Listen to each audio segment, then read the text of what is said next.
दोस्तों, शादियों का नाम सुनते ही दिमाग में क्या आता है? ढेर सारी चमक दमक, दुनिया भर का शो ऑफ। एक आदमी अपने जीवन भर में घिस घिस कर एक एक रुपया जमा करता है, ना अच्छा खाता है और ना ही अच्छा पहनता है, क्योंकि उसमें पैसे खर्च हो जाते हैं ना। जिंदगी भर पैसों को सेव करता है और जब उसके घर में किसी की शादी होती है तो एक ही दिन में अपने जीवन की सारी कमाई उड़ा देता है अपने रिश्तेदारों और जानने वालों को खुश करने के लिए। लेकिन वो लोग तो फिर भी यही बोलेंगे कि शादी में वो वाली मिठाई नहीं थी या वो वाली चीज अच्छी नहीं थी, तो क्यों इतना सब दिखावा करना। और जिन लोगों के पास पैसे नहीं होते हैं वे लोन लेकर ये सब करते हैं और जिंदगी भर उसे चुकाते रहते हैं। इस हद तक ये सब सही है? क्या इस सोच को बदलने की जरूरत नहीं है? क्या विदेशों में भी यही सब होता है?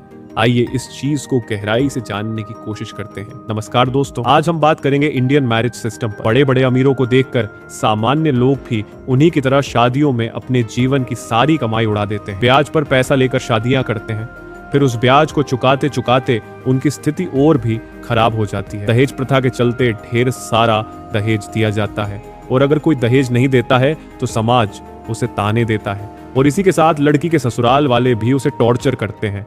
इसी कारण हर दिन सुसाइड जैसी खबरें देखने को मिलती है। दूसरों को देखकर शो ऑफ करना कहां तक सही है? अभी हाल ही में आपने देखा होगा कि मुकेश अंबानी के बेटे अनंत अंबानी की शादी में 1000 करोड़ का खर्चा किया गया। 74 करोड़ रुपए तो सिर्फ रिहाना को दिया गया था, वो भी केवल 1 घंटे की परफॉर्मेंस के लिए। और हाँ, ये तो सिर्फ प्री वेडिंग थी। और अभी जस्टिन बीबर को 83 करोड़ रुपए परफॉर्मेंस के लिए दिए गए। तो इतना पैसा उड़ाने के बाद हमारे कल्लू भैया ने सोचा कि शादी में खर्चा ज्यादा हो गया है, चलो गरीबों को लूटते हैं। तो उन्होंने अपने जियो सिम के रिचार्ज को 25% तक बढ़ा दिया। बताओ, अब शादी का पूरा खर्च आप और मेरे जैसे गरीब लोगों से निकालेंगे?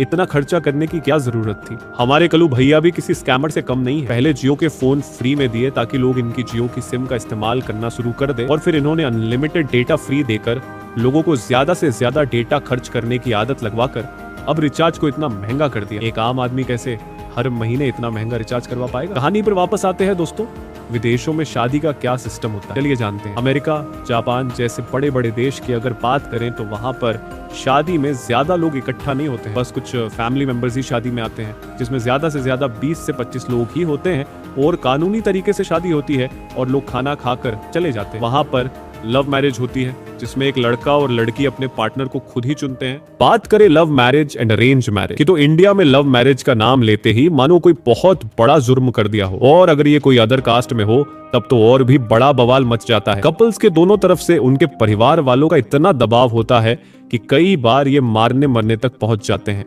लव मैरिज में रुकावट का सबसे बड़ा रीजन है कास्ट सिस्टम। जातिवाद के चलते कोई भी अपनी जाति से बाहर शादी नहीं कर सकता। विवाह के बाद की समस्याएं, गरीबी और आत्महत्या। भारतीय विवाहों में दहेज और भव्य समारोहों पर बहुत पैसा खर्च होता है। ये खर्च कई बार परिवार की आर्थिक स्थिति पर भारी पड़ता है।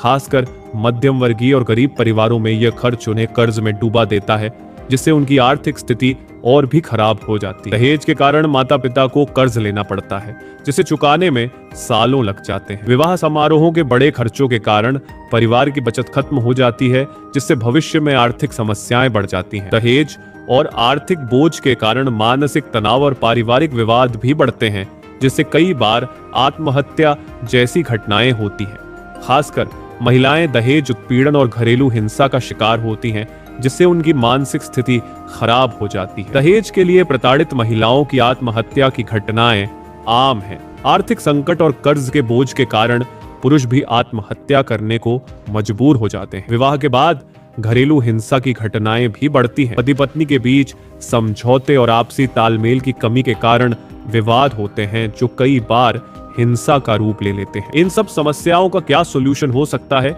आइए जानते हैं। दहेज प्रथा और अनावश्यक खर्च को कम करने के लिए लोगों को शिक्षित करना और जागरूक बनाना जरूरी है। स्कूल, कॉलेज और समाज में इसके बारे में जानकारी फैलानी चाहिए। समाज को अपनी मानसिकता बदलनी होगी और शादी को सादगीपूर्ण और अर्थपूर्ण बनाने के लिए कदम उठाने होंगे।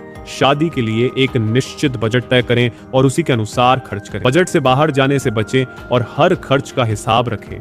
एक छोटे और निजी समारोह का आयोजन करें, जिसमें केवल करीबी परिवार और दोस्त शामिल हों। फालतू खर्च और दिखावे वाले कार्यक्रमों से बचें। शादी में ज्यादा दिखावा करने की बजाय एक सच्चे और अच्छे लाइफ पार्टनर के चुनाव पर ध्यान दें, जो आपका जिंदगी भर साथ देगा। कुछ चंद लोगों को खुश करने की कोशिश में अपनी पूरी लाइफ बर्बाद करने से बचे और हाँ, शादी के लिए एक सही पार्टनर का चुनाव भी बहुत जरूरी है।